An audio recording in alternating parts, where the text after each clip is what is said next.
Boa noite, professoras, alunas da pedagogia, enfim, educadores. É prazer recebê-los aqui na Florestan Fernandes, na Faculdade de Educação da UF. Meu nome é Andréa Serpa, para quem ainda não me conhece, eu sou professora da casa, da Faculdade de Educação, e durante muitos anos fui professora também da Rede Municipal do Rio de Janeiro, aonde tive o prazer de conhecer a Flávia. Ela, então, minha capacitadora, num curso que eu fazia, eu era professora da Escola da Bussunda, e a Flávia estava dando um curso para a gente, né, que foi muito bom, né, tive o prazer de conhecê-la nesse curso, aprendi muito. E aí, por esses caminhos da vida que a gente vai seguindo, reencontro Flávia, né, lá na Unirio, eu aqui na UF, como estudante da pós-graduação. Bom, a Flávia agora é professora da creche UF, né? Então, minha colega agora aqui na UF também, né? E por conta de toda essa trajetória dela com educação, professora alfabetizadora também, a gente convidou a Flávia. O projeto Conversas é um projeto de extensão do Grupo Alfa, coordenado pela professora Regina Leite Garcia, professora Maria Tereza Esteban e eu. E já tem 2 décadas, o Conversas esse ano a gente está retomando e dando esse gás, a gente tem tido boas conversas. A professora Flávia vai puxar a conversa, né, colocar algumas questões, algumas perguntas, e que depois a gente também possa falar um pouquinho da nossa experiência, né? Não é necessariamente uma aula expositiva, é uma troca entre profissionais que têm experiências, questões, dúvidas para serem trocadas. Então, no final, quem quiser falar, perguntar, problematizar e também compartilhar as suas experiências com a gente vai abrir o microfone para que vocês também sejam protagonistas nesse encontro, tá bom? Então, muito obrigada pela presença de vocês mais uma vez. Eu vou passar a palavra para a Flávia. Ainda bem que ela explicou que não é uma aula expositiva, acho sempre importante, até porque quando a gente assume o convite, quando a gente recebe o convite para vir falar, a gente assume uma perspectiva que eu tenho clareza de que eu não tenho uma experiência modelar e que a gente acerta às vezes, e às vezes a gente não acerta em sala, mas eu acho que a gente tem que ter disponibilidade para compartilhar isso, os aprendizados que a gente já tem acabado e os que a gente ainda não tem, ainda não dá conta. Então, acho que essa disponibilidade do Paulo Freire mesmo, de se pensar um sujeito inacabado, é o que nos dá coragem de vir aqui falar da nossa experiência. Então, eu fiquei pensando o que eu poderia trazer da experiência. Então, acho que o interessante do convite é esse, é porque a gente pensa o antes, o durante e o depois, né? De tudo que a gente faz em sala de aula, de tudo que acontece com o nosso cotidiano, o que a gente pode separar para trazer. Eu fiquei pensando qual será a expectativa das pessoas desse grupo para quem eu vou falar sobre esse tema de alfabetizar sem cartilha, de que ler e escrever não é fazer dever, então o que é e o que a gente aponta. E aí, pensando sobre isso, me vieram as perguntas, né? A primeira pergunta que me vem é por que eu faço desse jeito, né? O que é que eu faço e por que eu faço desse jeito? Eu acho que o interessante desse convite também é que, às vezes, a gente tem uma prática há tantos anos que a gente esquece de se perguntar por que é que a gente faz desse jeito, do jeito que a gente faz. Então, acho que isso é sempre uma reflexão importante para a gente fazer. É assim, em que eu acredito para fazer o que eu faço do jeito que eu faço? Então, que crenças subjazem as minhas práticas? E a segunda pergunta, o que as nossas ações cotidianas elas revelam, anunciam, mas também nos denunciam? Porque nem tudo que a gente faz é bom. E como é que nós, pessoas alfabetizadas, estamos lendo o mundo? Essa é uma pergunta que eu sempre me faço, porque eu penso o seguinte, a escola tem esse papel de contribuir na ampliação do conhecimento, mas isso da educação básica até a universidade. Como é que essa educação nos ajuda a ler esse mundo? Como é que ela amplia nosso conhecimento? E aí, pensando que a gente nunca vai ter uma receita, a gente não vai trocar receita, porque isso não existe, eu me aproximei um pouco do texto da Patrícia Cursino, que fala que, exatamente, a alfabetização não tem receita, mas tem princípios. E pensei em trazer alguns princípios que, para mim, são muito importantes, os quais eu busco e defendo em educação e em alfabetização prioritariamente. E aí, antes de falar do princípio, que o primeiro princípio é compreender o compreender do outro, que é do Maturana, compreender o outro como legítimo outro, e E, para isso, a gente precisa pensar como Leonardo Boff. Eu gosto como Leonardo Boff diz isso. Cada um lê com os olhos que tem e interpreta a partir de onde os pés pisam. Todo ponto de vista é a vista de um ponto. Para entender como alguém lê, é necessário saber como são seus olhos e sua visão de mundo. A cabeça pensa a partir de onde os pés pisam. Para compreender, é essencial conhecer o lugar social de quem olha. Eu penso muito nisso, principalmente depois de ter vivido uma experiência em comunidade carente, né? Em comunidade carente de tudo, né? Assim, comunidade popular. Trabalhando com a classe popular, uma vez uma mãe veio perguntar, eu estava trabalhando com uma mãe de um aluno, uma querida, inclusive, e ela virou para mim e eu falei para ela, você espera que seu filho estude até quanto? Aí ela falou para mim, aqui vai até quando? Eu falei, aqui vai até o 9º ano. Ela falou, então eu quero que ele estude tudo. Mas eu falei, mas o que é tudo? Até o 9º ano. Então, isso faz a gente pensar de onde é esse lugar. De uma classe popular que não consegue almejar o que não conhece. Se você não conhece além daquilo, é difícil e é complicado a gente pensar nesse lugar do outro, né? E o quanto que a gente tem que estar atento para quando a gente simplesmente não julgar as pessoas, mas tentar abrir um diálogo e compartilhar dessas crenças. E esse é o primeiro princípio, que é buscar compreender o compreender do outro. Isso requer entender a criança como sujeito pensante. Para isso, a gente precisa pensar com elas e não sobre elas. E por isso que é bom ter amigos. Eu voltei ao município, que é onde eu trabalhei durante muitos anos, em alfabetização também, e fui lá pegar a prova diagnóstica desse ano. Ó, ele volta? E na prova diagnóstica desse ano, tinha isso, para as crianças lerem, de alfabetização. Lei é uma coisa simples, todo mundo conhece. Lei trabalhista, lei... Criança de 6 anos entende muito de lei. A gente fala direto de lei. É uma coisa muito do cotidiano deles. Lei, bola, mico e boneca. Se a gente tirar bola, boneca e pato da alfabetização, a gente não vai alfabetizar ninguém nunca mais no mundo. Isso é uma coisa que... E aí, claro que a gente está brincando, mas para a gente pensar o seguinte... Que perspectiva vem num trabalho desse, numa atividade dessa, numa prova diagnóstica? O que é essa perspectiva? Que perspectiva é essa? Quem dá mais? Isso fala do quê? Na verdade, assim, o que é a perspectiva? Qual é a ideia? Que são palavras fáceis ou difíceis? Fáceis. Fáceis na perspectiva de quem? Do adulto. Quem disse que para a criança isso é fácil? E aí, uma vez eu estava em sala de aula, quando eu vi isso, eu lembrei. Passei uma atividade e as crianças estavam me chamando na alfabetização, me chamando o tempo todo. Flávia, eu posso beber água? Flávia, eu posso ir ao banheiro? Porque é uma epidemia, basta um pedir, todo mundo vai pedindo, né? Flávia, posso usar lápis de cor? Posso usar canetinha? Posso usar giz de cera? Teve uma hora que eu parei e falei, olha só, eu vou fazer com vocês o mesmo que eu fiz com a minha mãe. Quando eu tinha 8 anos, a minha mãe um dia resolveu me chamar o dia inteiro. Essas coisas que mãe faz com o filho, né? Que eu vou saber agora, que eu vou ser mãe. E aí ela me chamava o dia inteiro, Flávia, pega isso, Flávia, arruma aquilo, Flávia, não sei o quê, e eu estava sentada assistindo os Trapalhões. E o Didi estava dizendo o nome dele, Didi, Mocó, Sorrisal, Colesterol, Bufum, não sei o quê. E eu adorei, aí eu ri pra caramba, peguei uma folha, falei, vou trocar de nome agora. Peguei uma caneta, que era proibida na escola, porque rabiscava tudo, só podia lápis. E aí eu fui pegando os nomes que eu achava muito interessantes e difíceis e fui escrevendo. Então eu botei estrogonofe.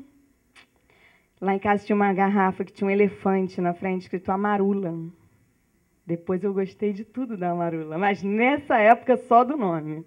E aí eu anotei Amarula. E o nome do meu tio, que era Nivaldo, que eu achava ótimo, diferente da beça, Nivaldo. O meu pai é Valdo, mas o meu pai é muito comum, que é meu pai. Estou acostumada desde pequena, mas Nivaldo não tem nada a ver. É totalmente diferente. E aí eu fui escrevendo e rabiscando, e aí eu criei um nome que eu posso treinar com vocês, vocês podem me chamar assim se vocês quiserem. É muito simples. Estrogeniva anomanula. E eu fiquei horas treinando aquilo até para enlouquecer, porque criança faz isso para enlouquecer a mãe. E aí eu fiz isso, falei, escrevi no quadro para as crianças. Contei essa história, que eu tinha dito isso para minha mãe, estrogeniva anomanula. Ela não conseguia, eu não respondia se não me chamasse pelo meu nome. E foi um caos, ela ficou enlouquecida querendo me entregar para adoção. Tadinha, depois não teve nem mais filho por causa disso, desistiu. Eu queria ter 3, eu fui a segunda, ela falou, chega, fecha aí. Mas então, E eu cheguei lá na escola e falei para as crianças, olha, eu mudei de nome com a minha mãe, vou mudar com vocês, vou fazer essa experiência, e botei no quadro assim, Estrogeniva nomanula. E li para eles, Estrogeniva nomanula, é um nome fácil? Eles falaram, não.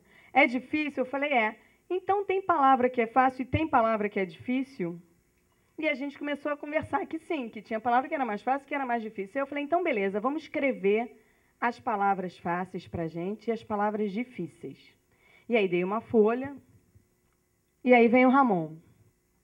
Palavras difíceis. Primeiro, olha que interessante, primeiro ele não quis se desafiar a escrever. Então ele pegou uma cola que estava escrita em frente à caderna dele, à mesa dele, e escreveu cola branca. E me entregou. E eu falei, Ramon, e aí ele falou, todo feliz, satisfeito, viu o que eu escrevi? Eu falei, mas isso, eu não sei se isso você pensou. Lê para mim o que você escreveu então. Ele não conseguia. Aí eu falei, Ramon, olha só, eu não quero saber o que está certinho, o que está bonitinho, eu quero ver você escrevendo. Isso é muito melhor para mim, muito mais interessante. Eu quero ver do seu jeito. Eu quero que você pense até fazer aquela curvinha aqui no meio. Aí ele foi lá pensar. Aí ele veio todo satisfeito. E ele escreveu computador. E ele leu computador. Eu falei, computador é difícil? Ele falou, é muito. Às vezes está mexendo, desliga tudo. Eu falei, é verdade, é difícil mesmo. E aí olha a palavra que ele me traz do lado, boneco. E eu falei, boneco é difícil? Ele falou, é muito difícil, tem vários golpes, eles dão vários golpes, porque ele tinha um Max Steel. E ele andava agarrado com aquele bicho que dá vários golpes na televisão, porque o boneco de verdade, né? E aí ele escreveu janela. E desenhou a janela, sim, porque a gente trabalhava numa sala, primeiro andar, que tinha uma janela. E Ramon não conseguia, porque ele era pequeno, ele não conseguia pular a janela. Então, todo mundo já pulava a janela e, de vez em quando, eu tinha que dar uma força para ele dar uma puladinha, para ele fazer parte do grupo, né? E aí, a janela era muito difícil para ele nesse momento. E zebra? Eu falei, zebra é difícil? Ele falou, é difícil e é linda. Então, como isso tem a ver com cada um. E aí, esse mesmo Ramon, que escreve as palavras difíceis, depois faz um trabalho que seja mais tranquilo, para escrever as palavras fáceis. E aí eu perguntei. E aí eu li, logo aqui embaixo, Spider-Man. Aí eu falei, Ramon, o que é isso aqui? O que está escrito aqui? Aí ele me olhou e falou, você não sabe inglês? Sim, porque eu fiz uma pergunta que ele tinha certeza que eu sabia a resposta, que a gente faz isso em educação. Em nenhum outro lugar do mundo a gente faz isso, mas em educação a gente faz. E aí ele leu Spider-Man.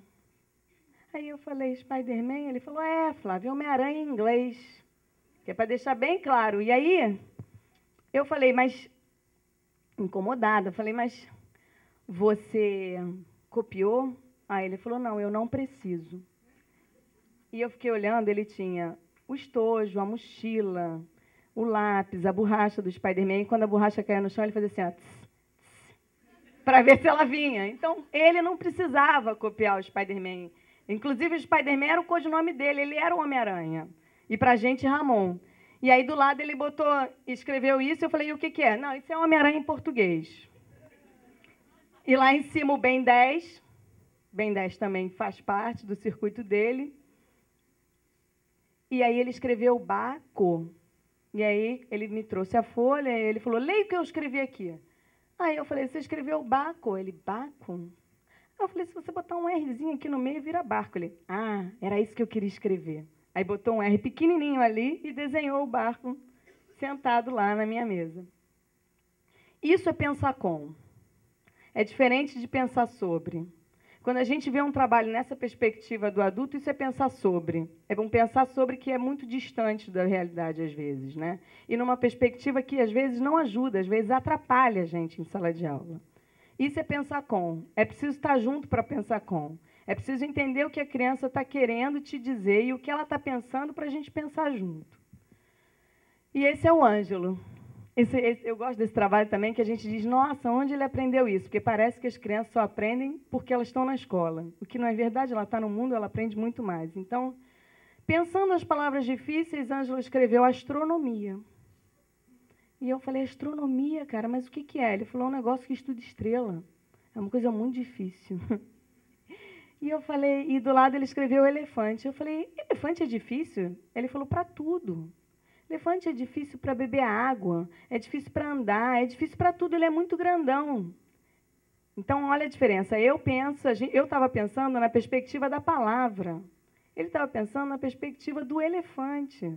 É outro nível de conversa, assim. Às vezes a gente atropela as crianças. Máquina, todas as máquinas são difíceis, ele me falou. E aí eu perguntei, isso aqui? Ele falou, isso é mitologia. Isso é uma coisa muito difícil, você não vai pegar agora. Eu achei lindo, porque até hoje eu estou tentando entender mitologia. Mas é de uma riqueza isso, e de uma grandeza com a gente, assim, eu vou te explicar. Eu gosto quando as crianças dizem isso para a gente, eu vou te explicar. Estou enrolando, tá? Porque eu perdi a fala, tá? Aí, e nessas experiências de sala de aula, a gente é entrecortado por tudo. Tem a fala das crianças, mas tem também o desejo e o anseio das famílias. Então, estava em sala dando aula, o telefone toca, e as pessoas me chamam, vai lá atender, por favor. Eu fui, era uma mãe, ela me perguntou, eu entendi no telefone, quando é que você vai conversar com as famílias? E aí eu expliquei que a gente tinha reuniões bimestrais, mas que eu tinha educação física e que nesse horário eu podia atender as famílias. Aí ela falou, não, quando é que você vai começar com as famílias? Com as famílias silábicas. Sim, porque era uma turma de alfabetização. Eu tinha entendido quando você vai conversar com as famílias, a pergunta era quando você vai começar com as famílias. E aí eu disse, olha, vem conversar. Vamos conversar com as famílias primeiro, para depois a gente começar com as famílias, porque eu não trabalho muito com as famílias. Ela falou, já sei, você é construtivista, né? Eu falei, se você tem essa doença. E eu falei, não, olha, vem conversar. Ela falou, não, deixa, estou muito ocupada, depois a gente vê isso. E assim encerrou a conversa. Ela não veio, não me procurou. E eu mandei um trabalho para casa que eles estavam muito acostumados. A gente tinha uma prática de escrita muito grande e assim, era um investimento forte que eu tinha. Então, eles tinham o hábito de escrever muito. Eles faziam assim. E é uma escrita que nem sempre tem correção, não tinha nem perna para isso. Então, eles faziam umas colagens deles, são livros deles, ou assim, em cartelas. E a gente tinha um combinado que, quando a escrita era para a gente, era do nosso jeito. Se havia uma exposição, então a gente fazia uma correção coletiva. E aí, eu mandei trabalho para casa, que era um recorte, que a pessoa podia escolher, e criar um texto. E aí, Giovana, filha da moça que me ligou, trouxe esse texto, que está escrito: a menina pula, a menina é bonita, o nome da menina é Teca. Todo em letra cursiva, sem nenhum erro ortográfico, com todos os pontos, que não dá para ver, né? E aí eu virei para a Giovana, e aí ela me perguntou se estava bom. Eu falei, Giovana, sabe uma coisa? Ele está bom, mas você escreve tão melhor que isso, você tem tanta história para contar. Vamos fazer um combinado? Você vai lá, escreve do seu jeito e traz para eu ver. E aí ela escreveu, eu vou ler aqui que está mais fácil. Era uma vez uma menina que adorava brincar de pique-pega. E a menina também gostava de ir-se embora para a floresta. Ir-se embora à floresta. E aí, do jeito dela, ele me mostrou, esperando a minha reação. E eu falei, pô, Giovana, isso está muito melhor, porque você adora brincar de pique-pega. Esse é a sua cara. Esse é você. Aí ela me olhou. Você gostou? Eu falei, gostei. Ah, então pode ficar para você, que minha mãe não vai gostar, não. E me deu dessas cumplicidades que a gente arruma. E aí, depois de fazer isso, de ter uma conversa pesada com a criança, eu vou lá e vejo na avaliação diagnóstica, meu nome é Lia, que é quase meu nome é Teca. Teca pula, Teca é bonita, Teca é desse jeito. E eu trago isso para vocês para a gente entender o quanto que, às vezes, as políticas públicas atrapalham os nossos trabalhos, eles retiram a autonomia dos professores, e o quanto é difícil para a gente lidar com essas situações, né? O quanto é difícil a gente falar uma coisa e depois fazer outra, ser obrigado a aplicar uma prova. A gente, às vezes, consegue umas resistências. A Cida está aí, da escola que a gente trabalhou. No ano que a gente trabalhou, ano passado, a gente teve uma resistência grande, inclusive a gente não aplicou as provas do município. Mas, enfim, isso é uma luta pesada e constante, né? A gente precisa estar sempre tendo pé disso. O município agora está em greve de novo, e eu acho que apoio a luta. e estaria lá com o meu pequeno black bloc. Vamos lá. Esse é o segundo princípio. São 38. Mentira. Calma, são 5. Estou no segundo, estou acabando. Não se desespere, não entre em pânico. Segundo princípio. Compreender as funções interativa, instauradora e constituidora do conhecimento na e pela escrita. Nas palavras de Smolka, a criança aprende a ouvir, a entender o outro pela leitura, aprende a falar, a dizer o que quer pela escrita. Mas esse aprender significa fazer, usar, praticar, conhecer. Enquanto escreve, a criança aprende a escrever e aprende sobre a escrita. A criança só não, o adulto também. A gente aprende a escrever escrevendo, a gente aprende sobre a escrita escrevendo. A gente escreve certo porque a gente tem hábito de escrita. Porque na hora que a gente está escrevendo, a gente não sabe se é proparoxítona, acentuada ou não acentuada. A gente tem um hábito, e aí a gente escreve. Esse é um livro que eu acho que ajuda muito para quem quer pensar a alfabetização. Você trabalha com ele, André? Ah, então vocês conhecem, né? Quem é aluno do André? Esse livro eu acho bem interessante. Tá. A criança na fase inicial da escrita, a alfabetização como processo discursivo, da Smolka. Esse livro estava esgotado, agora tem uma reedição, está vendendo de novo. Eu estou fazendo a propaganda porque eu gosto mesmo, não tenho nada com a Smolka, não estou ganhando nada, entendeu? Mas acho interessante que os professores tenham acesso a esse material, é bem legal. A gente não escreve do nada, a gente escreve a partir das nossas sensações, das nossas emoções, a partir das nossas demandas. E as crianças também, elas têm que ter esse direito garantido na escola de escrever a sua própria fala, o que ela quer falar, de ter essa liberdade de falar e escrever o que quer. Esse é um texto da Isabel, que eu vou ler para vocês. O Sítio do Pica-Pau Amarelo, autora Isabel, 6 anos. Isabel escreveu O Amigo é Invisível. Estão lendo lá em cima, dá para ver? Em separado, visível. O Pedrinho estava comendo rápido, porque ele queria ir brincar. Logo, a Emília chegou. E ela falou, já acabaram? Está um dia lindo lá fora. Já acabamos, Narizinho falou.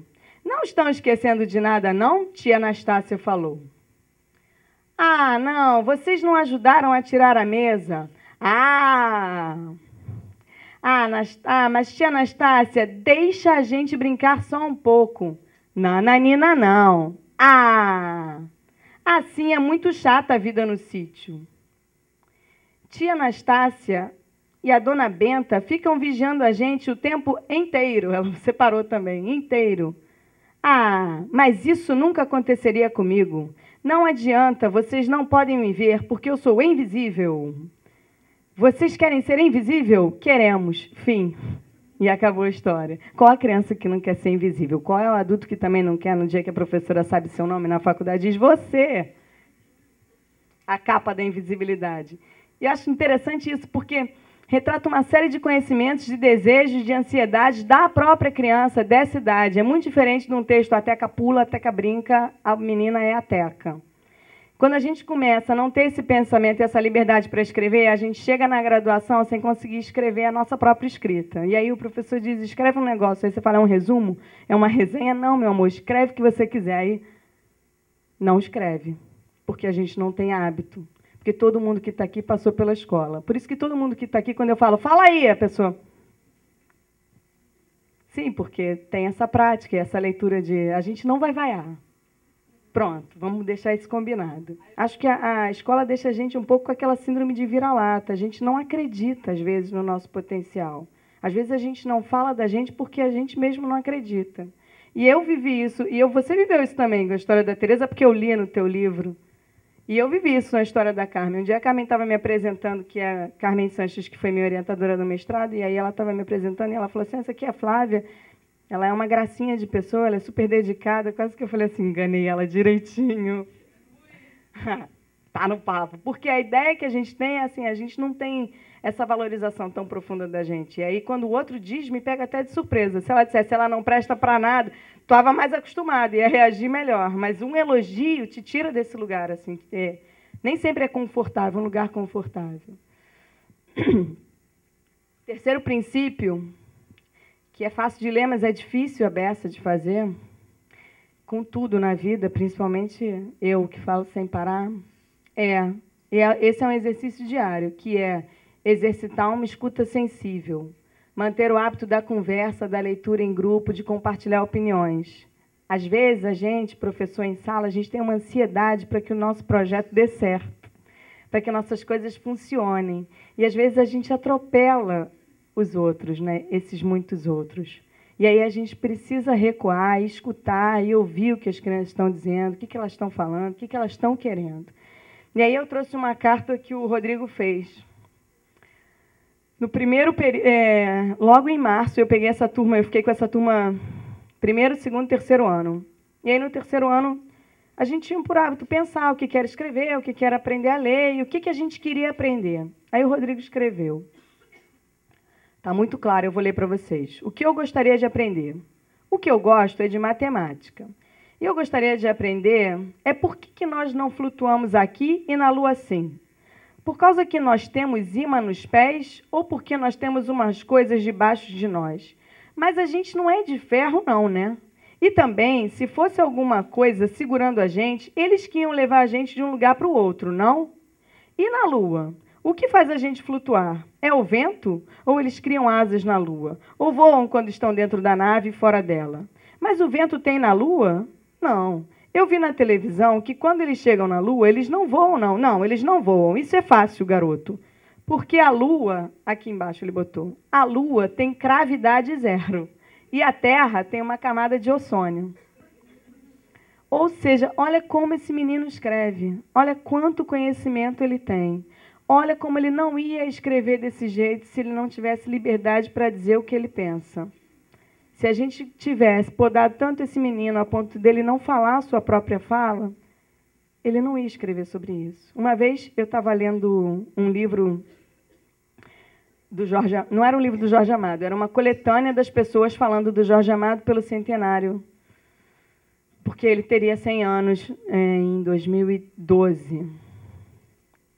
Acho que foi isso. E aí teve uma organização na universidade que eu trabalhava, e aí teve um evento sobre Jorge Amado, e eu recebi um livro dele, e aí tinha um texto do Mia Couto, belíssimo, falando sobre Jorge Amado, e ele dizia que o que o Jorge Amado fez pelos países da África era muito mais do que a gente podia imaginar.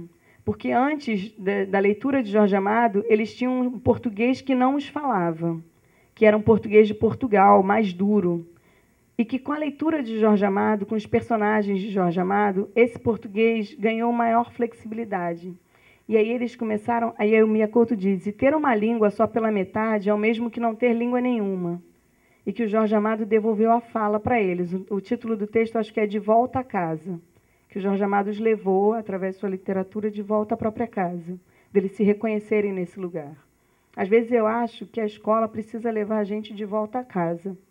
Acho que todo mundo aqui já escreveu, já pôde escrever com essa fluência. E esse eu acho que é um uso requintado da escrita, que não é uma escrita com objetivo direto de uma lista de mercado, mas é uma escrita reflexiva. Ele tem uma hora que ele diz, não, eu vi na televisão, não, eles voam na Lua, não, eles não voam. Isso é fácil, garoto. Ele está falando com ele mesmo.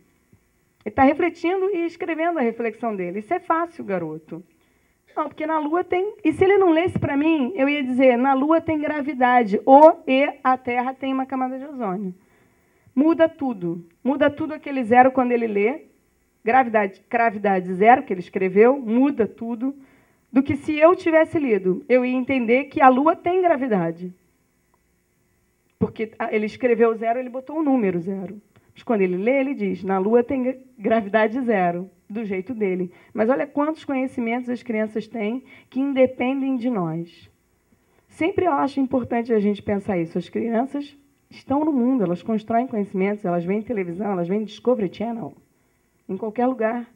Elas têm acesso a muito mais informações do que a gente pensa e do que a gente dá conta. E aí isso foi ótimo também. Isso foi logo na alfabetização, e eu queria que as crianças escrevessem o que tinha sido para elas aprender a ler.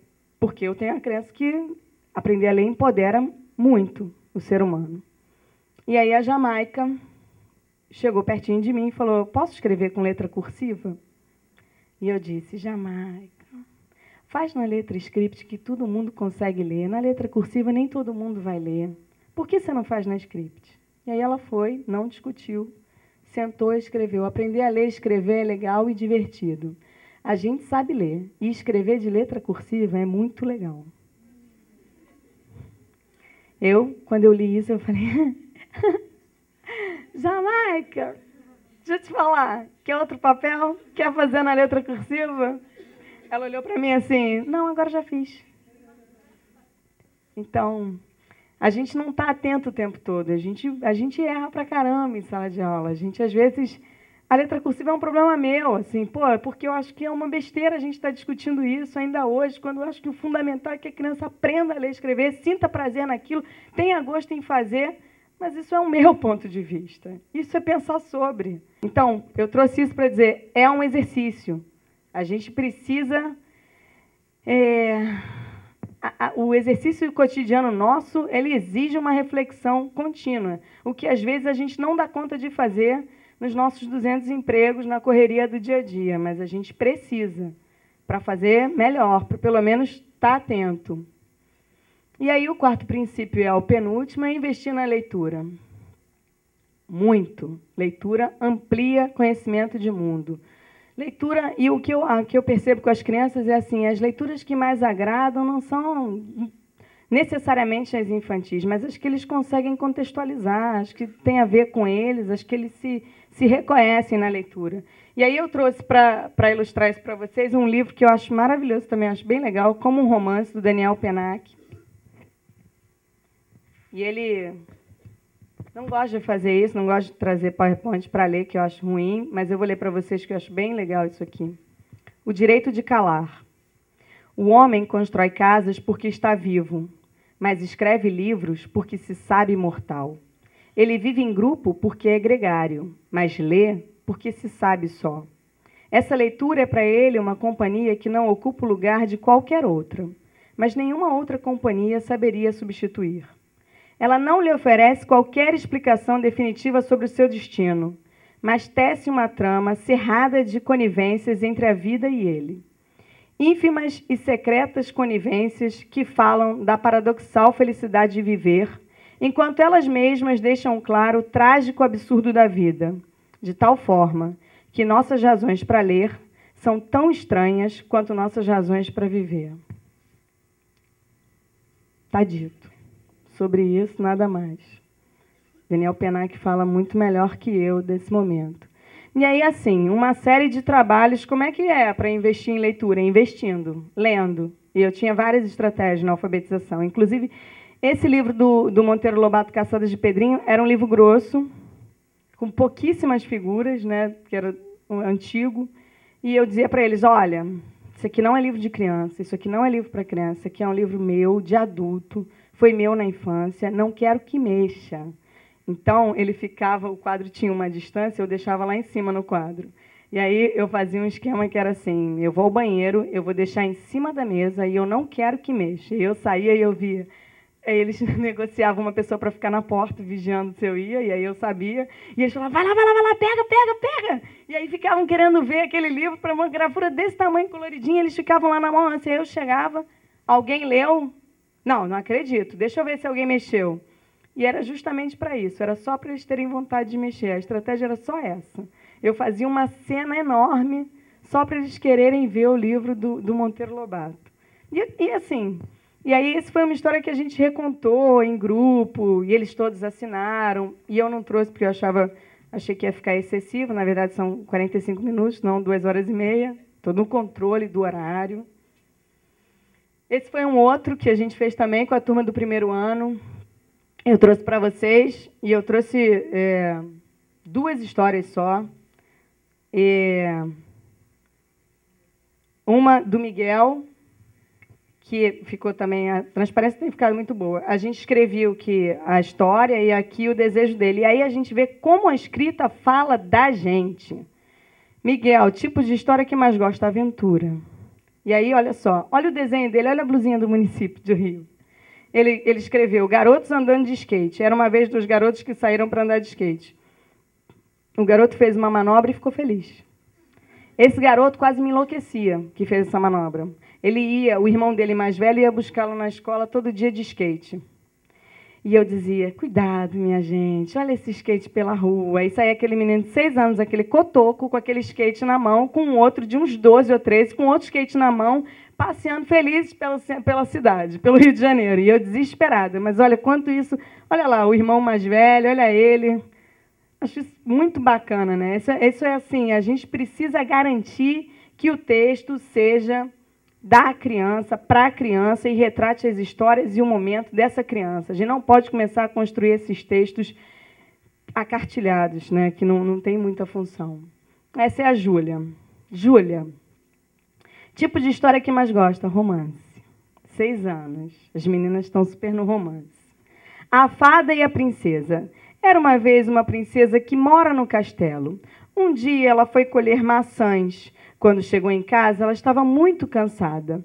Ela decidiu que ia dormir. No dia seguinte, ela acordou com asas e uma varinha e podia voar. Aí, ela viu que não era do castelo. Ela conheceu suas amigas e viveu feliz para sempre. Olha lá as asinhas. Nem toda menina quer ser princesa. Ela não era do castelo, ela não pertencia àquele lugar e ela estava super feliz nesse momento. Olha lá. O castelo, o coraçãozinho, mas ela está fora. Ela é outra pessoa, ela está vivendo feliz com as amigas. E eu acho isso fundamental, assim. E aí eu trouxe umas fotos nos trabalhos em relação a livros. Tudo que a gente fazia com livros. O Equilibrista. Os livros são escolhas nossas. Os livros não precisam, como sempre vou dizer, não precisa ter uma história que seja fácil de ler, não existe isso. Vamos falar o que tem vontade e o que seja interessante para a criança. Senão, a gente vai cantar a música do Pato a vida inteira porque o pato é fácil. Não é assim né? Bom, isso não é o que eu defendo, mas vamos lá. Essa foto eu trouxe, acho muito interessante. Essa foto foi eu que tirei da turma. E aí eu fiquei pensando, engraçado, né? Se passa uma pessoa de fora, diz, que é isso? Que confusão é essa? Que bagunça essa sala. Mas eu que tirei essa foto e eles não me olharam. Sempre tem um que olha. Sempre tem um que dá uma olhadinha. Isso é para a gente ver o nível de concentração dessas crianças. Está todo mundo trabalhando. Tem um colando, tem um recortando, tem um ajudando o outro. Os dois estão em pés ali, tem um mais ali, mas todo mundo está trabalhando. Existe uma harmonia na foto, mas isso a gente tem que ter calma para entender isso. Assim. Quando a gente está trabalhando em casa, quando a gente está estudando, e eu, quando estou estudando, quando a gente está estudando para escrever, eu espalho vários livros à minha volta, eu tenho esse hábito. Se você passar e olhar, vai dizer, ui, a pessoa está desorganizada. Mas, na verdade, isso é uma organização, isso também é uma organização. Eles não estão conversando, eles não estão fazendo, eles estão trabalhando. Trabalhar é isso. Isso eu trouxe só para provocar, porque às vezes a gente fica pensando que uma organização é uma organização mais rígida, é todo mundo sentado, é todo mundo olhando. Isso é trabalho. Isso são eles lendo. A gente tinha uma parceria com a biblioteca da Unirio, porque eu trabalhava numa escola em frente à Unirio. Então, a gente tinha a parceria da biblioteca, eles tinham a carteirinha, podiam ir lá pegar livros, tirar livros, e isso é um poder muito grande. Estar numa universidade, fazer parte de uma universidade, pegar livros lá, em um espaço que os universitários usavam, as crianças adoravam. E eu dizia para eles, olha só, daqui a pouco vocês vão vir para cá como estudantes. Cuidem do lugar. Isso também eu acho que é assim, ler é assim, a gente lê como quer. Né? Cada um lê do jeito que quer, na posição que acha melhor. Contação de histórias. Outro investimento. Saramago tem uma frase que eu acho linda, que a escrita é o desenho da palavra embalsamado. Que a leitura em voz alta é que a ressuscita completamente. E acho que a gente tem que ter esse hábito de ler para as crianças, de contar a história, de abrir esse diálogo, de poder garantir isso como um espaço de formação. E aí umas fotos de trabalhos. Esse trabalho nem é meu, eu fui na Argentina e vi, achei muito interessante. É uma caixa com várias gravuras, feita pelas crianças um pouco mais velhas, e elas tiravam as gravuras e, a partir daí, elas contavam, narravam histórias, criavam histórias na hora, na roda. A professora estava explicando, achei interessante. Esse braço é meu, tirando essa fotinho. Pode passar. 5º princípio, e o último. Entender o conhecimento como um espaço de reflexão, que nos permite fazer escolhas. A gente tem autores defendendo absolutamente tudo. E a gente vai ter que fazer escolhas na vida, né? e o que a gente vai estudar, e isso é fruto de reflexão. E entender a sala de aula e o fazer cotidiano também como um espaço para a realização prática das nossas escolhas teóricas. Isso o Paulo Freire fala, e eu acho que é bem legal, mas às vezes vai perdendo valor, a gente vai usando como um jargão, como construir um cidadão crítico e reflexivo, mas eu acho que uma coisa que é importante, a gente tem que ter coerência entre o que a gente fala e o que a gente faz. Às vezes é muito difícil, às vezes a gente se atropela com a nossa ansiedade. Então, assim, isso também exige muita reflexão, e acho que, mais que tudo, isso exige uma disponibilidade. Sabe, acho que o professor tem que ter uma disponibilidade interna para a mudança. Talvez não seja tão bom o que a gente está fazendo, talvez esteja outro caminho, a gente tem outros caminhos, e a gente talvez tenha que reconsiderar. E a gente não pode perder isso, eu acho, essa possibilidade de reconsiderar. Assim, isso aqui é para quem sabe ler. Pessoas alfabetizadas, vamos ler. Isso eu trouxe para ilustrar como a escola funciona. Predação e canibalismo entre protozoários ciliados no rumen de ovinos. Ovis aries. Os protozoários, não estou ouvindo mais ninguém, hein? A galera foi desistindo. Os protozoários ciliados do rumen Ciliophora entodiniomorfida Ophrioscholecidae são endosimbiontes de herbívoros ruminantes e compõem populações que habitam também o retículo e o omaso. Salve de agosto de 2001. Além de outros compartimentos gástricos de herbívoros não ruminam, os quais, juntamente com os protozoários ciliados, estabelecem uma simbiose mutualística com o hospedeiro. Não pode esquecer isso. Entretanto, quando consideradas as interações intraespecíficas e interespecíficas dentro dessa comunidade, estas podem ser sinergéticas, estabelecendo complexas relações de interdependência ou antagônicas, podendo resultar em mecanismos de predação e canibalismo. Não queria que vocês saíssem daqui sem essa informação, que eu acho fundamental na vida. Isso está, segundo Deorite, 1998, está disponível em Cielo. O que acontece com isso? Estou eu em sala de aula na universidade e a galera de biologia lendo isso. E eu falei, caraca, isso pode ser lido? E aí vem as perguntas. Andréia, tem aluno teu aqui? Acertou as perguntas, está aprovado na disciplina. Beleza? Então, temos um combinado? Quais são os protozoários ciliados do rumen? Volta lá. Quais são?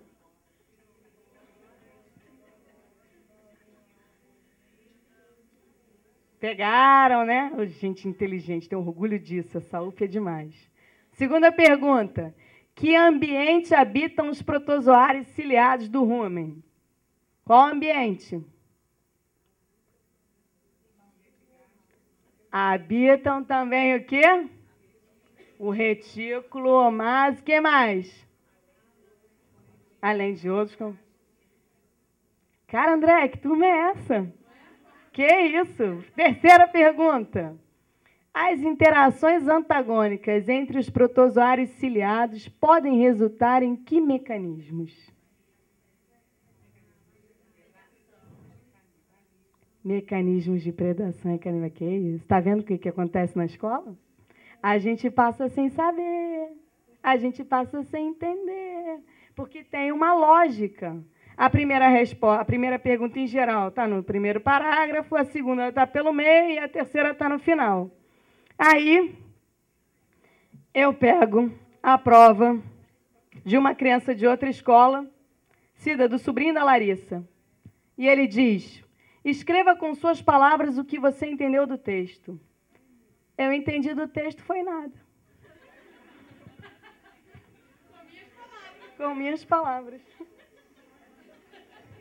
Mas se eu digo isso e trago, vocês vão dizer, como que ele não entendeu? Não entendeu por isso. Porque a gente faz perguntas e aí eu pergunto para a tia dele que estuda lá na escola, pergunta a ele como é que ele respondeu. E aí ela diz, sabe o que ele fez, Flávia? Ele leu as perguntas, ele não leu o texto. Ele leu as perguntas e foi no texto responder as perguntas. Pense no nosso texto, a gente poderia ter feito isso. Muito mais prático, o garoto é o quê? É um gênio. A gente poderia ter feito isso. A gente, na escola, cria estratégias que só servem para aprovar ou reprovar e que não tem vínculo com o entendimento. O entendimento é outra coisa. O entendimento vem depois. Por enquanto, passa. E quem aqui nunca fez isso? E esse menino eu achei brilhante. Muito obrigada. Então, está aberto agora, quem quiser. Estou convidando a vir participar aqui da conversa. Você colocou essas questões que a gente deve trabalhar de acordo com as classes, de acordo com a classe popular, vamos colocar assim, de uma comunidade. Mas o que você pensa sobre esse modo de alfabetizar, de acordo com o que a demanda está pedindo para a gente, para nós professores, desse mundo competitivo, onde a criança tem que sair da alfabetização sabendo ler. Que as pessoas acham que a alfabetização, alguns entendem que a alfabetização ela só acontece ali, naquele período da alfabetização, né? E não que é uma coisa contínua que a gente vai se alfabetizar até o mestrado. Sim, existe um pacto da alfabetização. Mas eu digo de uma demanda além do município. Porque a gente não trabalha com alfabetização só dentro da escola particular, da demanda do mundo mesmo que a gente está vivendo. Vamos lá, essa pergunta é muito complexa. Vou dividir por partes. A primeira parte, da camada popular, né, da classe popular. Eu trabalhava com esse mesmo tipo de alfabetização numa escola particular em Ipanema. Então, essa não é uma demanda da classe popular, isso é um direito de crianças de todas as classes. Mas eu entendo que, às vezes, a gente, por mais que a gente se pense dialógico, às vezes a gente trabalha nas ausências. Vou te contar uma coisa. Quando eu fui trabalhar em Rio das Pedras, e a Cida está aqui, ela sabe que eu já contei essa história para ela, eu queria trabalhar com alfabetização, com criança pequena. E aí eu cheguei, quando eu não conhecia Rio das Pedras, quando eu vi Rio das Pedras a primeira vez, que em Jacarepaguá, é Jacarepaguá, né?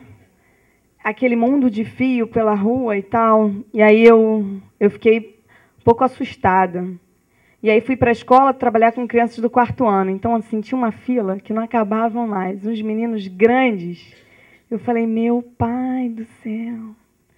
E aí, na primeira semana de aula, meu aluno estava conversando comigo na sala e virou e cuspiu no chão.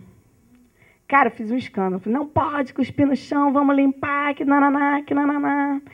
Aí acabou a aula, liguei para minha mãe, estava recém-casada, morando em Jacarepaguá, mudei a vida toda, liguei para minha mãe e falei, mãe, você não sabe o que aconteceu? Porque meu aluno cuspiu. E a minha mãe disse, sim, Flávia, onde? Eu falei, cuspiu no chão. Ela falou, melhor que você, que cuspia nas crianças. E aí, eu fiquei muito sem graça. Sim, por quê? E aí eu falei, não cuspia. E ela me contou a história toda. Não, eu cuspia. Claro, me lembrei. Mas eu tinha toda a razão de cuspir, estava no meu direito. Mas o que eu quero dizer com isso é assim, que bom que ela pôde me dizer isso e que bom que eu dei conta. Tem duas coisas aí que a gente tem que pensar. Primeiro como é que a gente trabalha com as ausências, né? Como é que a gente vê o outro de um outro lugar. E, às vezes, não é assim.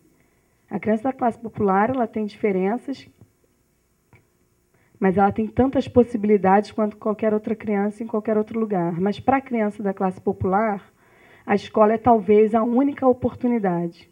E se a gente não se coloca lado a lado, se a gente não abre o diálogo, talvez a gente feche a única oportunidade que essa criança tem. E a segunda coisa e isso foi uma coisa que depois eu fiquei pensando, eu falei, mãe, que aí a professora chamou minha mãe, eu falei, mãe, o que deu desse negócio que eu cuspi no garoto? Foi assim, a minha irmã estava bebendo água, o garoto enfiou a cabeça dela no bebedouro, eu estava atrás, vi o que aconteceu, enchi a boca de água no bebedouro, saí correndo e cuspi nele todo, porque tinha muita água na boca. E aí o que a escola chamou e disse o quê? Ela deve estar precisando de um acompanhamento psicológico, que ela deve estar tendo problemas emocionais. Sim, porque criança classe média tem problemas emocionais. E a minha mãe disse, não, tudo bem, ela está errada, ela não devia ter cuspido. Mas e o garoto que empurrou a cabeça da minha filha no bebedouro? Ele não está com problemas emocionais? Porque a classe média faz isso na escola. Ela diz, não é meu filho que tem problema, você que não sabe ensinar. Mas a classe popular admite. Admite a possibilidade do filho não poder aprender. E às vezes diz para você, não, sabe o que é? Ele não é bom para a escola, não. Isso que é ruim.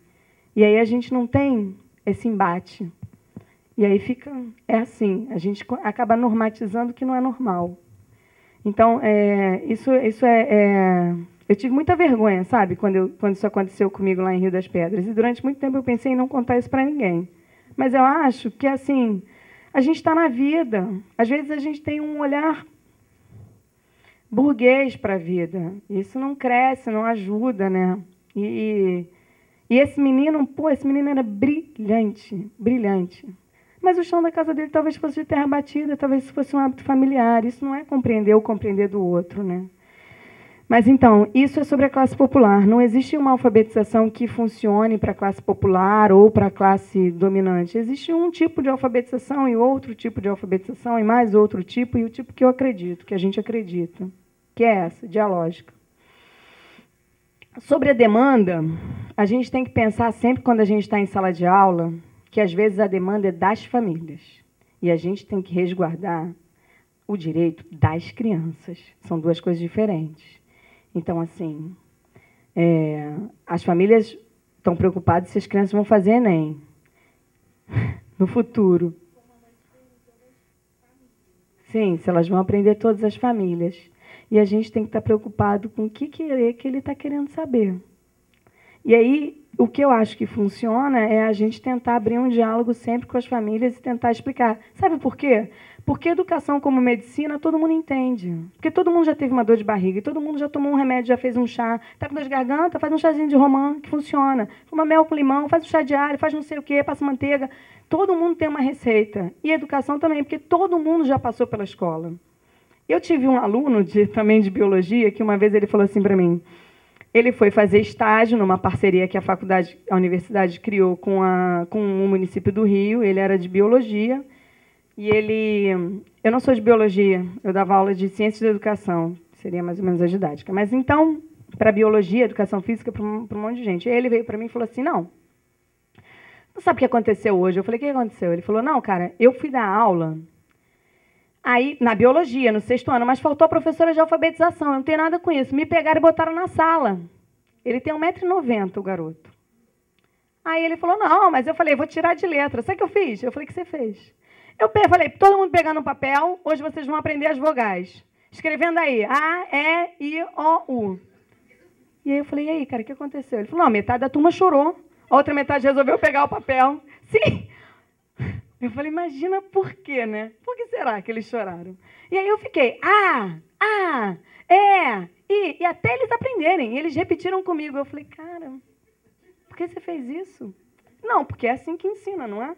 Quando eu era pequena, eu aprendi assim, é assim que ensina. Então, quer dizer, se a gente pensar no histórico, no nosso histórico, isso tem um fundo de verdade. A gente cobria o A, pontilhado, levava a abelha até a colmeia, do A da abelha.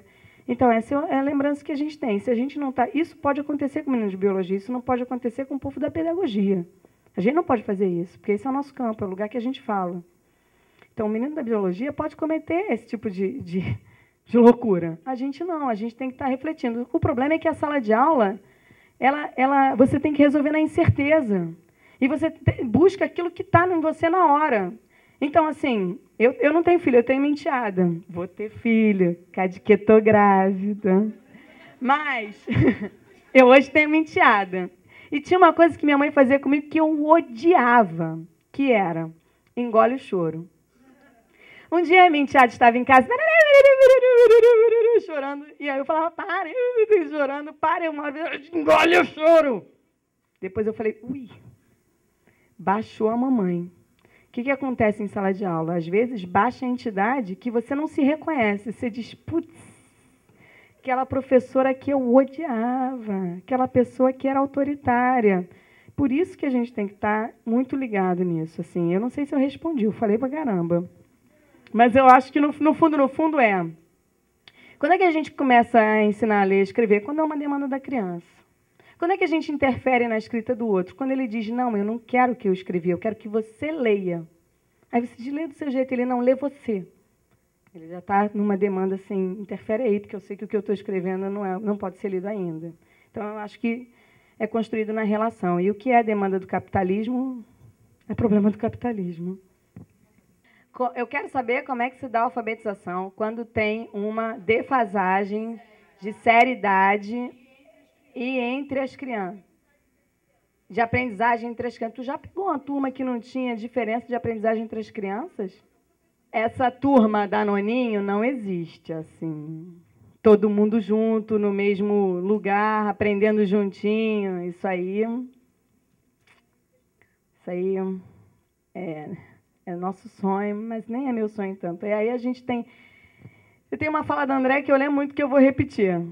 De um conselho de classe que uma professora dizia: não, eu estou com uma criança aqui que eu acho que eu vou reprovar porque ela ainda não está igual aos outros da alfabetização que já aprenderam a ler. Mas o problema é que se eu reprovar ela, eu crio um problema para mim ano que vem, porque ela vai estar mais avançada do que os que vão entrar.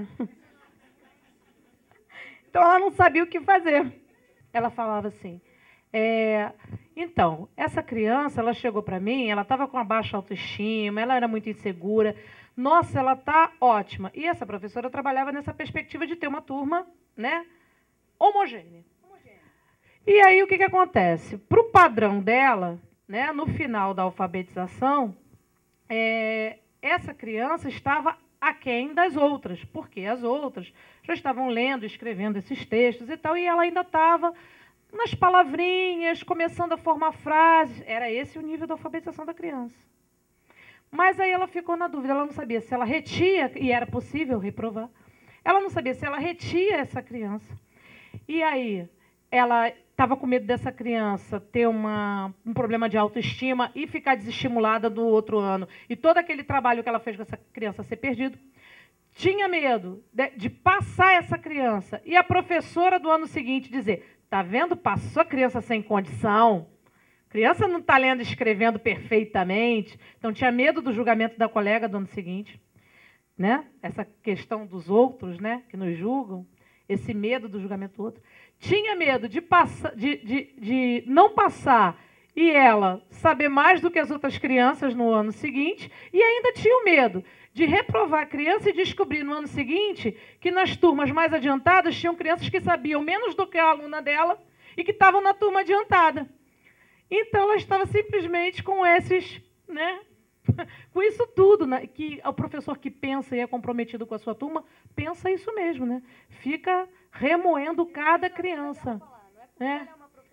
Não, é porque ela estava... E ela pensava cada aluno, não era uma avaliação, passa ou não passa, não sabe passa. Não, é refletindo sobre essa história que ela viveu com essa criança, sobre tudo que essa criança já tinha de possibilidade e o que ela ia fazer da vida, se ceder ao sistema e estabelecer esse padrão e pronto, né, ignorar toda essa reflexão, ou ela ia ser solidária à criança e seu processo, né?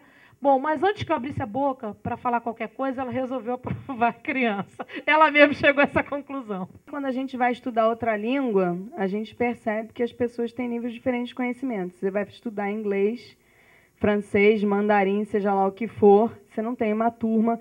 Por que eu estou dando esse exemplo? Para a gente sair desse lugar do professor, às vezes, e entrar no lugar do estudante.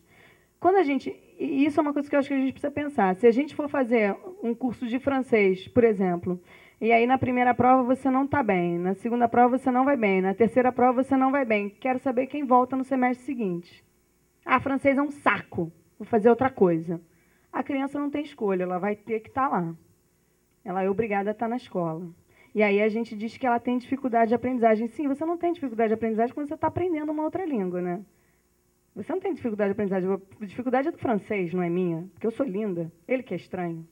Sim, na alfabetização a criança tem dificuldade. Ela não tem dificuldade, ela está aprendendo, é inerente do aprendizado. E a Tereza fala bem isso, eu acho, né? O erro é inerente do processo. E a gente vai aprender a lidar com a diversidade como a gente aprende a lidar com a diversidade no mundo. Porque o seu marido, o seu namorado, não pensa igual a você. E, às vezes, ele diz para mim, não fala comigo como se você estivesse falando com o seu aluno que eu não gosto. E eu faço, tá bom. Sim, porque é isso, é o convívio diário. E você vai aprender a sua estratégia no convívio diário. E o que vai fazer a diferença é que você tenha uma escuta com as crianças e que você abra um espaço para elas falarem. Esse negócio da voz da criança não existe. A criança tem voz, a gente é que tem que ouvir, né? Então, assim, é abrir um espaço para essa escuta. E aí a gente constrói uma alfabetização, com cada um andando na possibilidade de cada um, porque a gente faz isso na universidade. A gente não tem como garantir o aprendizado de vocês, de ninguém. Cada um vai no que pode. E eu acho que é por aí, o aprendizado é esse, sempre. Eu sou professora da Prefeitura de Galpo Roxo, professora de educação infantil, só que nunca peguei na turma de alfabetização, já peguei antes. De alfabetização, cheguei mais ou menos perto. E assim, eu sempre ouço das minhas colegas que alfabetizar sem cartilhas é um processo mais rápido e mais fácil. O que você acha sobre isso? O que tu acha? Tu prefere escrever sobre os protozoários ciliados do rumen ou tu prefere escrever sobre o que te movimenta, o que você tem desejo? O problema da cartilha é que é um texto que não é teu. O texto cartilhado é difícil de ler, né? Assim, ele não faz sentido para a gente. Quando a aprendizagem faz sentido para a gente guarda. Quando não faz, a gente não guarda. Às vezes a gente está lendo um texto que a gente não consegue entender bulhufa, sabe o que você faz, né? Você continua lendo e se perde. Aí fala, caraca, onde eu estava nesse texto? Aí volta. Porque você não consegue, você não tem uma abertura nenhuma com ele. E aí, como você é uma estudante de graduação, você investe até você conseguir abrir um diálogo. E vai colocando sua prática do lado e tenta trazer para a sua prática para tentar abrir um diálogo. Mas quando você tem 6 anos e está começando, você ainda não tem uma disciplina acadêmica. Então, você tem que começar pelo que te movimenta. Andréia, como dizer para professoras que por trás da mão que escreve existe um ser que pensa, que não pode ser só isso? Andréia vai dizer. Eu acho que a primeira coisa, né, antes da gente dizer, olha, a gente está fazendo isso aqui para dar certo, a gente precisa desconstruir essa ideia de que alfabetizar com o pesadelo da Thalita, de alfabetizar com o caminho suave, de que isso dá certo. Veja, isso existe no Brasil há pelo menos quantos séculos? Porque eu não tenho século, né? Mas quando eu fui estudar com o caminho suave, ele já estava na 30ª e não sei quanta edição, né? Então eu acho que uma das coisas, uma das estratégias que a gente precisa estar levando para os professores e discutindo é história da educação. Esse país perdeu a memória da sua própria educação. A verdade é que, para cada... Eu lembro que quando eu fiz escola normal, né, a abençoada professora de didática levou lá um quadro, um funil, e mostrava para cada 100 alunos que entram, né, num processo de alfabetização, que é um espetáculo, que funciona, que dá certo, só dá certo para um. Os outros 99 têm problema de aprendizado. Eu falei, então a gente tem que assumir que nós temos um país de retardado. Porque aqui nesse país, de cada 100 crianças que entram para ser alfabetizadas, a gente consegue alfabetizar um, porque o método é inquestionavelmente excelente. Eu falei, um médico, por exemplo, que opera 100, mata 99 e cura 1, é um espetáculo. Não é isso? Ele é um sucesso total. Então, acho que a gente precisa resgatar alguns dados, né? Quando a Emília Ferreiro, por exemplo, desenvolveu o trabalho dela sobre a psicogênese da língua escrita na década de 80, a América Latina amargava esses índices, né? De cada 30 crianças que entrava numa turma de alfabetização, metade ficava. Metade não era. Então, a primeira coisa que a gente tem que dizer para essas pessoas é, sim, você foi alfabetizado, mas para cada um de você que foi alfabetizado, nós temos aí as turmas de EJA e pessoas que passaram anos pela escolarização e não foram alfabetizadas. Pessoas que ficaram 2, 3, 5, 10 anos dentro da escola e não foram alfabetizadas. E aí a questão é a seguinte... Em time que está ganhando, a gente não mexe, mas a gente vem perdendo de goleada. Quando a gente fala de fracasso escolar aqui no Brasil, leia-se, nós não conseguimos alfabetizar as nossas crianças. Né? O cachorro nasce cachorro, o destino dele é ser cachorro, ele vai ser cachorro. A gente É a única espécie humana que diz essa criança é incapaz. Ela não serve para ser um de nós, porque é do humano aprender a ler e escrever. Ela vive numa sociedade letrada. É nosso. É assim como ela aprendeu a falar, a andar de 2 pés. Se ela não vivesse numa sociedade letrada, acho que seria super normal ela não ser alfabetizada. Mas assim como ela aprendeu a andar nos 2 pés, aprendeu a falar, ela tem que aprender a ler e escrever. E se tem algum problema nisso, o problema é nosso e é problema de método, sim. Porque se dá certo para uns, não dá certo para todos. Aliás, não tem dado certo para muitos. Então, se não tem dado certo, como eu vou... E aí a Flávia, né, falou, a gente tem que ter essa disponibilidade. Como um profissional que é um profissional que lida com o conhecimento, ele se recusa a aprender. Ele se recusa a experimentar o novo. Ele se recusa, né? A gente vai errar, mas a gente está acertando. A gente não está acertando. Então, a gente precisa investir nisso. Então, eu acho que, assim, trazer alguns dados da história da educação e mostrar, olha, isso que a gente está fazendo já foi feito. E já foi muito bem feito durante muito tempo e não deu certo. Não funciona. Pelo menos não funciona para a maioria. E se não funciona para a maioria, não é bom. Mas eu acho que tem uma questão que é muito importante na pergunta que foi feita pela... Como é teu nome? Lídia. Você disse, mas elas não acreditam nisso. Como é que eu faço para fazê-las acreditar? Tem um viés dessa questão, que por isso que eu pedi para participar da conversa, que eu acho que é ideológico. Embora o tema daqui seja alfabetização, e os temas sobre os quais eu me debruço estão mais voltados para a educação infantil e para temáticas em que o letramento é parte, né? Mas é parte do processo de humanização, não é necessariamente o centro do processo de humanização.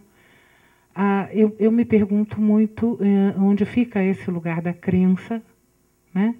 Que eu acho que a gente está falando de um viés que é muito importante, que é o viés ideológico. É disso que a gente está falando. Porque quando você me fala em educação, em alfabetização dialogada, na verdade, o que eu estou lendo na tua fala é educação dialogada. E educação dialogada e o respeito pela fala, pela forma do outro ler o mundo, ela está posta tanto para a criança que tem 6, 8, 9, 10 anos, como está posta para a criança que tem 2, 3, 4 anos. Né? A questão é que isso, antes de qualquer crença na eficácia de uma metodologia, mas tem ainda questões por trás disso, que é o que eu acho que é o papel da educação e do educador, como é que eu percebo o outro, como é que eu me coloco nessa alteridade, né? E em que medida eu estou disponível a abrir mão de ser o centro do processo de ensinagem, né? E permitir ao outro ser protagonista da sua fala, da sua leitura de mundo, da sua forma de expressar o mundo. Essa é uma dimensão política, eu acho que a grande questão é essa. E isso vem na mesma questão que a colega estava dizendo, como educar para um mundo competitivo. Bom, depende, eu quero educar para um mundo competitivo, já basta estar dentro de um equipamento que é a escola, que é um equipamento construído à feição do capital e para servir o capital. Mas uma vez dentro deste equipamento, cabe a nós fazer esse equipamento estar servindo a um princípio mais importante, né? Ser um espaço de produção de humanidade que ele não foi pensado para ser. Ele foi pensado para ser um espaço de produção desse trabalhador que vai lá alimentar o capital e que vai dentro... E melhor serviço presta ao capital quem ensina, né, que, como é o nome da criatura, meu Deus do céu, que a criatura pula, que a criatura sobe, que a criatura desce, que a criatura teca. Que a teca pula, ensina, presta maior serviço ao capital do que quem coloca esse sujeito para escrever o que quer. Olha que coisa perigosíssima, né? Esse menino pensa. Imagina o que é você participar do processo de construção de um sujeito que pensa. E vai pensar muito para além de se a teca pula ou deixa de pular. Vai pensar a vida, né? E vai te questionar, claro, não só a mim, porque eu sou uma autoridade pequena, vai questionar o mundo e as autoridades que estão postas nele. Então, eu acho que isso é uma postura política. Muitas vezes a gente fica discutindo a dimensão técnica e esquece que a dimensão técnica ela é fruto de uma posição política. E essa posição política, que é a ação, ela está pensada a partir de uma ética. Está pensada a partir do que eu acho que é a educação, do que é o papel da educação. E aí, né, como diz Paulo Freire, já que estamos falando de alfabetização, não dá para ter decência sem estar de mão dada com a boniteza, né? Que era como ele definia, né, essa relação entre ética e estética. Né? Então, assim, a gente vai ter que encontrar esse mundo de construir uma outra estética, né? Porque eu acho que no final é disso que vocês estão falando, de construir uma outra estética que dê conta, né, dessa nova ordem política que a gente está querendo criar. E isso se constrói no pequenininho, se constrói no diálogo com essa criança de 1 ano e meio de idade, se constrói na alfabetização, se constrói na universidade. E eu acho que isso é um pouco o que a gente pode fazer, né? É a transgressão possível desse papel que a gente não quer reproduzir, né? É difícil? Eu acho que é. Acho que é difícil, acho que é arriscado sempre. Sempre. Obrigada, viu? Andréia, lindo juntar tanta gente para pensar em educação. Quando eu trabalhei na rede, eu peguei uma vez uma turma de 2º ano que vinha de um 1º ano alfabetizado com cartilha. E aí houve uma reclamação dos pais que os alunos estavam desaprendendo a escrever. Isso me fez pensar sobre essa questão. Sim, por quê? Porque o caderno não tinha erros, porque eles eram copistas, eles copiavam. No entanto, eles não liam o que eles copiavam. E como eles copiavam o que a professora fazia, a gente tinha a sensação, talvez a professora tivesse, de que eles sabiam tudo. Sim, porque eles copiavam o que estava no quadro, mas quando você pede para escrever a escrita deles, não vem nada. E aí o que acontece? Eles começaram a escrever a escrita deles, essa escrita que estou mostrando para vocês também, com os erros ortográficos, pensando sobre a escrita. E aí o pai e as famílias começaram a questionar que havia um retrocesso. E aí a gente sentou e conversou que não, que isso era um movimento de ter sua própria palavra, de ter sua própria escrita. Talvez, não sei, uma sugestão de quem passou por esse processo, talvez fosse bom tentar entender o que elas estão chamando de sucesso. O que vem com essa palavra sucesso? O que elas estão entendendo por sucesso? É sucesso porque não é errado? Porque a escrita não vem errada? Ou é sucesso porque a criança está conseguindo escrever sua própria palavra? Talvez começar uma discussão porque o que eu acho é assim, as professoras também, e a gente tem que pensar nisso historicamente, as professoras também vêm desse lugar. As professoras também, nenhuma professora, eu acho, que é envolvida e tá pensando, como Rosângela fez, de pensar em reprovar ou aprovar aluno, não está fazendo isso porque ela quer sacanear a criança, porque ela está de maldade, porque ela é ruim. Não, porque ela acredita. E a gente tem que desconstruir isso como a gente desconstrói um conhecimento na gente. É difícil a gente desconstruir alguma coisa que a gente acredita. Não é fácil. Então, talvez, eu acho que se a gente chega muito impositivo, nós vamos dizer, essa menina da faculdade sabe nada. Sabe lá de discutir teoricamente, nunca pisou em sala. Olha a cara dela, entende nada. Você imagina que eu fui participar de uma capacitação do município que tinha a Andréia. Eu com essa cara, Andréia já mestre e eu na pós. E a gente dialogando. Graças a Deus, foi um grupo que me acolheu. Nem sei se foi tão bom assim. No primeiro dia quase chorei. Levei um susto danado. Mas depois a gente foi se ajudando e foi se organizando, porque era uma proposta, né, no município, que era uma formação em grupos menores e muitos encontros. Então, acho que isso foi bem bacana.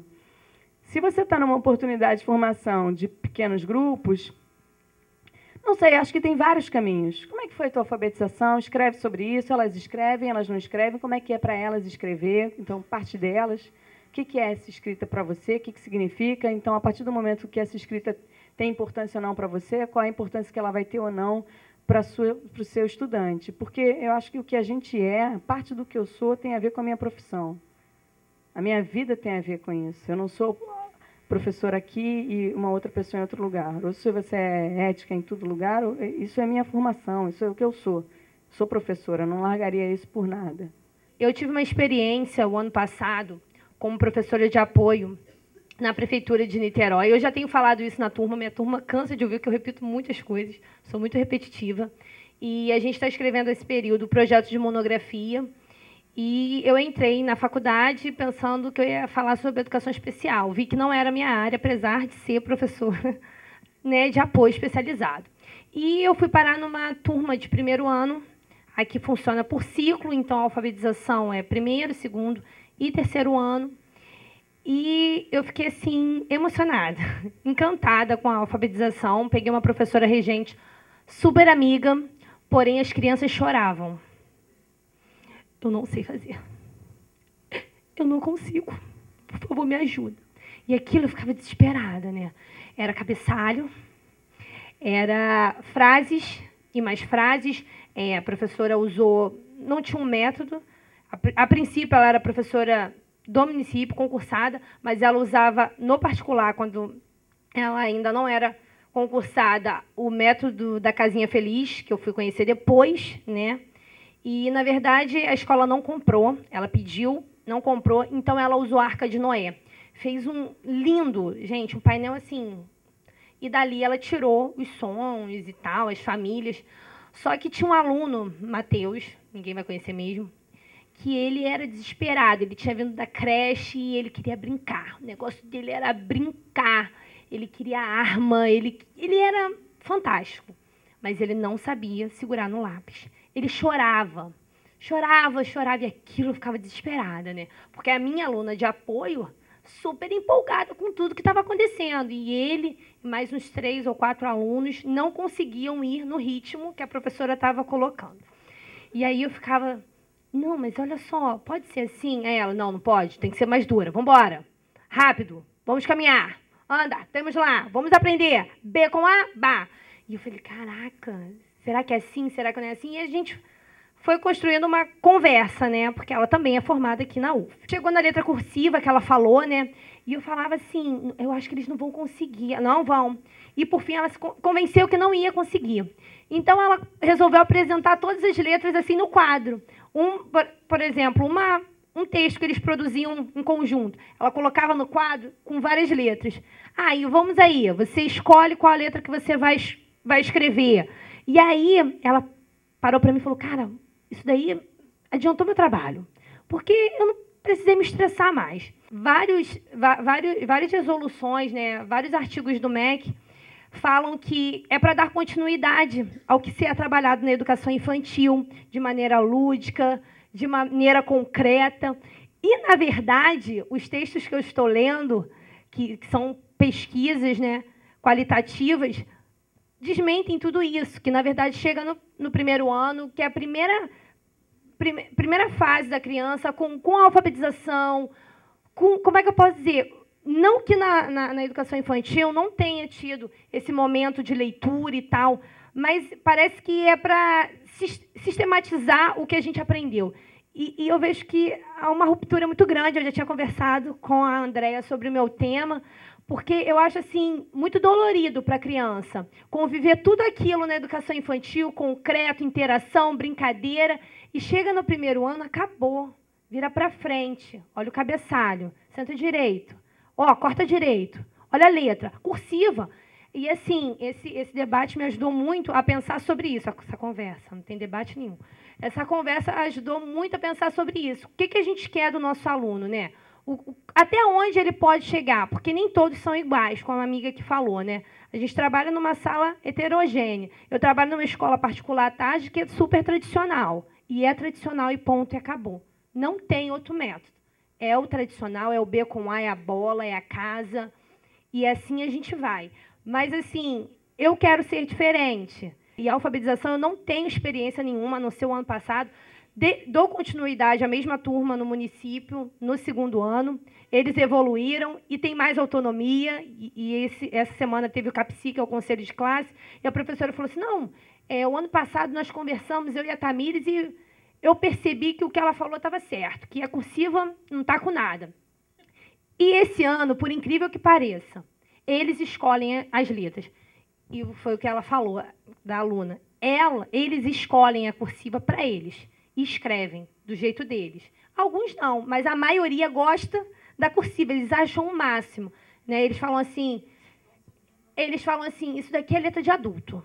Eu já consigo fazer a letra de adulto. Então, assim, é a autonomia do aluno, né? Ele querer fazer, querer cavalgar mais passos sem que a gente esteja ali. Assim, muito legal. Você é 10. Tem uma coisa que ela falou, Tamires falou assim, é muito legal e é importante pensar até quando o que é o desenvolvimento de cada criança, né? E eu estava aqui pensando também, tem que pensar até quando ele resiste, né? Tem que pensar até quando ele vai resistir, porque o que me dá medo, às vezes, e me dá tamanha aflição, é o funil. É porque tem horas que o processo é tão duro que a gente não resiste. E aí a gente pensa o número de pessoas que entram na faculdade e desistem, e não completa, que não vai até o final. E isso não se dá aqui, não começa aqui esse processo. Quando chega aqui, já tem um histórico construído, e às vezes é um histórico de fracasso. Eu não tenho um histórico de fracasso porque eu tenho família, porque eu tenho pai e mãe que lutaram por mim o tempo todo.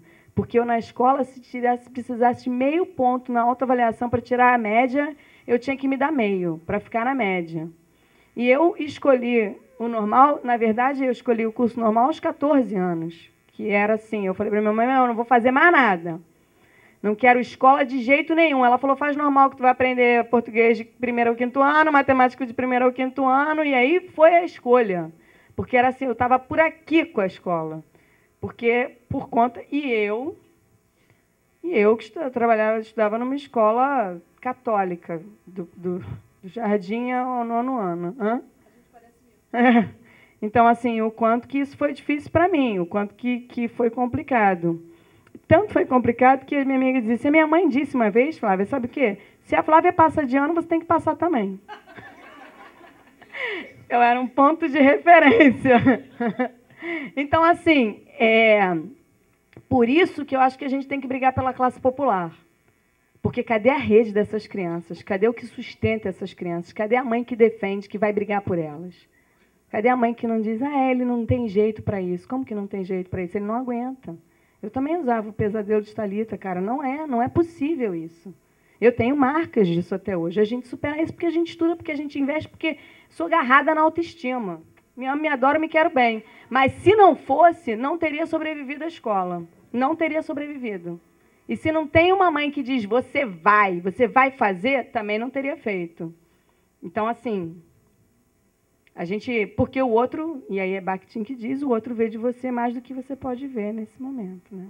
Se a gente está chamando de alfabetização, um período restrito da vida da criatura, aonde ela, pela primeira vez, vai ver o A, E, I, O, U, depois vai juntar o B com a farbar. Aí a gente está entendendo que isso é alfabetização, aí tem idade certa, vai começar só com 6 anos. Mas se eu entendo que é alfabetização, começa desde que o sujeito, né, ele nasce inserido num mundo que é letrado e que desde pequeno ele está lendo McDonald's, Coca-Cola, né? Quer dizer, que ele está vendo as pessoas usando livros, que ele passa na banca de revista, eu quero o álbum, eu estou vendo o mangá do não sei quem. Então, assim, se eu tenho essa concepção de alfabetização, né, a criança começa a se alfabetizar, sim, até muito antes de entrar na escola, que dirá na educação infantil, né? E assim, sim, e assim, a gente não, na educação infantil, eu tive uma escola de educação infantil durante 8 anos, né? A educação infantil, a gente está o tempo todo trabalhando com a palavra, porque a gente está o tempo todo trabalhando com muita contação de história. A gente está o tempo todo trabalhando com música, ampliando o vocabulário, e trava-língua, e parlenda, sabe? A gente está o tempo todo trabalhando com texto coletivo, com receita. A gente está mostrando para aquela criança que existe uma escrita. Muitas crianças, com certeza na minha escola, muitas crianças começavam, não era porque tinha obrigação, mas com 4 ou 5 anos, eles ficavam prestando tanta atenção naquilo que eles estavam pensando. E é isso, pensando sobre a escrita. Todos? Não. Não, e tem certo. Eram hipóteses. E é isso. Até hoje, quando eu vou escrever, tem palavras que a gente fala assim, e agora? Eu, então, com SS, C cedilha, aquelas X, enfim, exceção, toda vez o Word me corrige umas 3 vezes, até eu acertar. Então, assim, a gente está sempre construindo a escrita, né? Essa ideia né, de que a alfabetização começa aqui. Não, a gente alfabetiza sim na educação infantil, só que é outra concepção do que seja a alfabetização. O que eu acredito na educação infantil, principalmente, porque para mim é o principal e é o que a pessoa vai carregar para o resto da vida dele, é a paixão pela leitura e pela escrita. Isso, né, que a gente, na verdade, acaba vendo o quê? Aquela criança que na educação infantil ama história, ama ouvir história, ama contar história. Aquela criança piquititica que com 3 anos pega o livrinho, agora eu vou contar para você, e vai lendo as figuras. E se você pedir para ela ler de novo, ela lê de novo.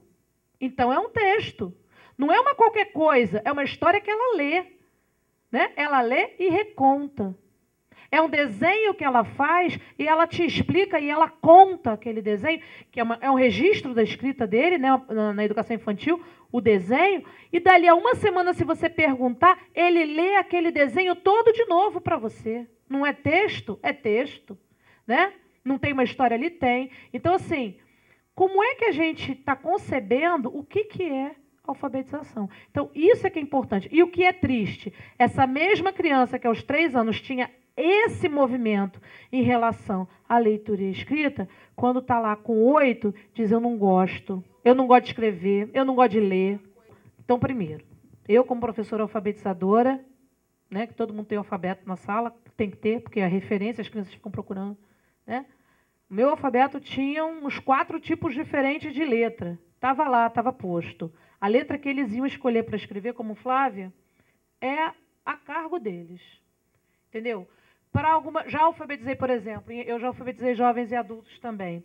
E aí eu não cobrava, sempre usava a letra de imprensa. Eu escrevia no quadro com letra de imprensa, que era mais fácil para a compreensão de todos.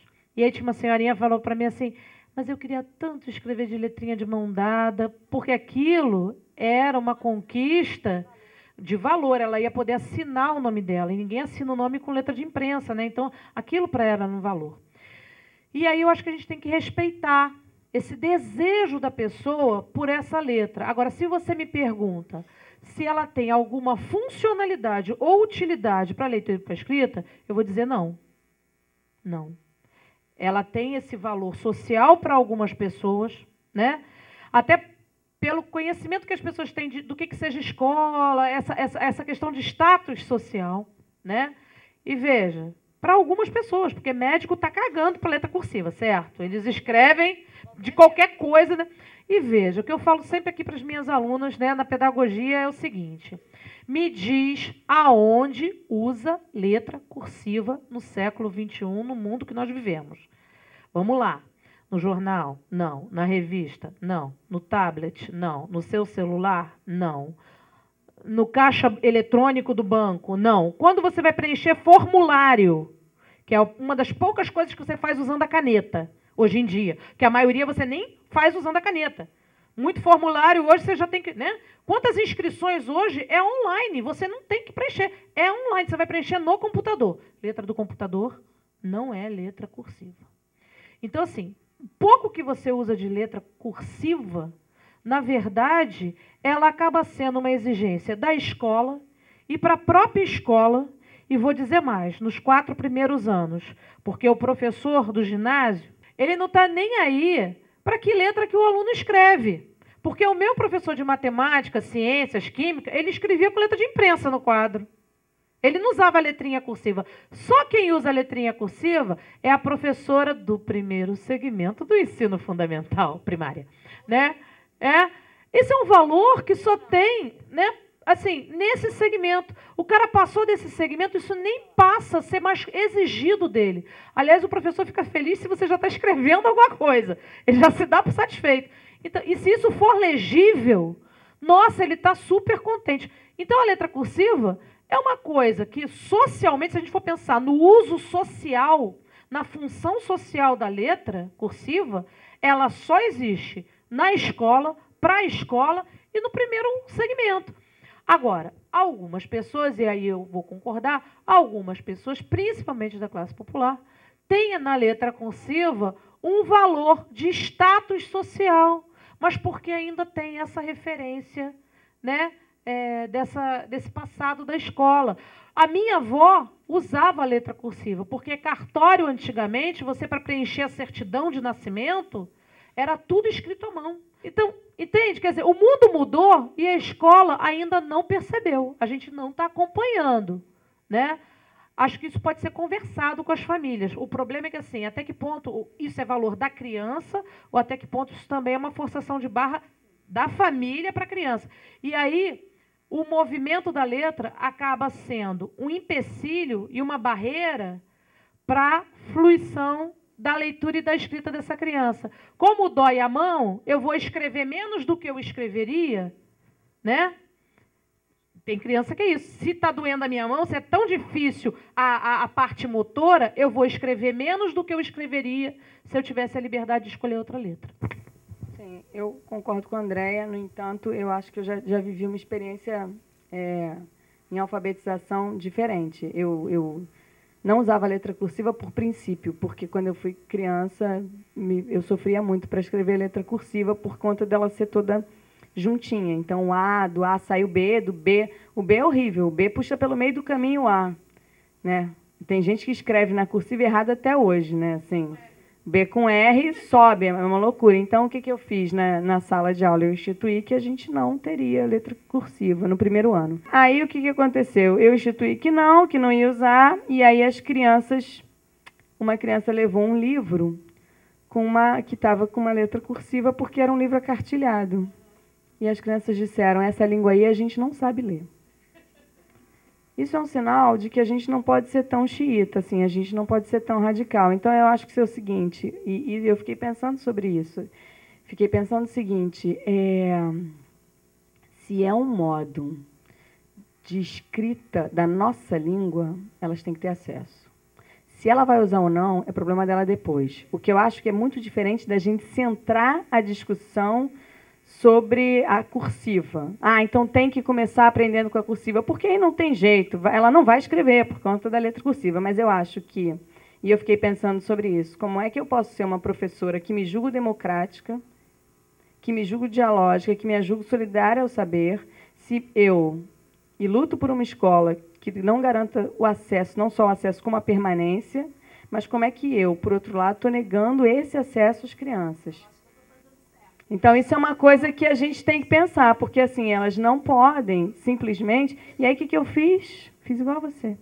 Peguei o quadro, separei em dois, botei a letra cursiva e a letra de forma. E aí as crianças disseram, ela vai usar a nossa língua. Sim. Quem quiser, vai na de forma. Quem não quiser, vai na cursiva. A gente está aqui falando da nossa experiência, que não é uma experiência que nos deu todas as certezas. A gente vem aqui mais compartilhar essa experiência que foi as dúvidas que a gente foi aprendendo pelo caminho e como é que a gente foi errando e acertando, né? Mas refletindo sobre isso, né? É preciso que a gente se coloque nesse movimento, como diz o Paulo Freire, de ser professor pesquisador. Pesquisador da sua própria prática. Não é só olhar o aluno, não é só olhar o outro, é se olhar nesse movimento. Né? Porque o professor sabe muito bem avaliar o aluno. Né? Mas e esse processo? E esses outros sujeitos? Né? O quanto eles interferem, o quanto eles são fios nessa rede. Então, foi um prazer estar aqui com vocês. Espero que vocês tenham gostado. Muito obrigada, Flávia, por estar aqui compartilhando mais uma vez com a gente essa experiência dela, tão bacana. É parceira, tenho certeza que a gente vai fazer muita coisa junta. Então, muito obrigada, boa noite e até agosto, na última segunda-feira de agosto, cartazinho no Face e todos serão avisados, tá bom? Obrigada.